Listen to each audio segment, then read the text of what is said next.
নমস্কাৰ। আজি আপোনাৰ আলোচনা কৰিব লৈছোঁ এই ছেকেণ্ড লিষ্টখনৰ ওপৰত, বিশেষকৈ যিখন কালি ওলাইছে। ছেকেণ্ড লিষ্টৰ গোটেইখন নহয়, একচুৱেলি ছেকেণ্ড লিষ্টৰ অকল 3 দিনৰ কাৰণে যিখিনি নাম ইনক্লুড হৈছে সেইখিনিৰ আছে। ইয়াত 1600মান মানুহ আছে। 1600ৰে মেক্সিমাম আপোনাৰ LP ৰ হয়। আৰু এতিয়া কথাটো হ'ল এনেকুৱা, আপোনাৰ 1600 মানুহ মাতিছে এতিয়া 3 দিনৰ কাৰণে, আৰু যিহেতু 1 তাৰিখৰ পৰা 8 তাৰিখলৈকে মোটামুটি 7 দিন হ'ব ভেৰিফিকেশ্যন। যদি 7 দিনো হয় তেতিয়া 16 to 32, মানে মোটামুটি 3500মান মানুহ আৰু মাতিব। বেছি মাতিলেও কম নামাতে, মানে 3500ৰ পৰা 4000মান মানুহ মাতিব। তো এটা পোষ্টৰ এগেইনষ্টত 2জনকৈ মানুহ আহিব হিচাপ কৰিলে।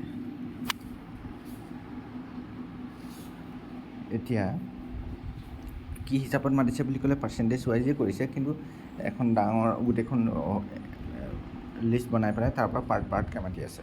তো এতিয়া এনেকুৱা ধৰণৰ নাম থাকিলেই যে জব হ'ব সেই তেনেকুৱাও নহয়, কিন্তু মেক্সিমাম চান্স আছে, 70% to 75% চান্স আছে জবটো হোৱাৰ। ভিডিঅ'টো ইমানেই থুলমূলকৈ, যিখিনি ডকুমেণ্টছ বিচাৰিছে সেইখিনি লৈ যাওক আপোনালোকে, ভেৰিফিকেশ্যন কৰক, তাৰপিছতো পিছৰ কথা আৰু। ধন্যবাদ।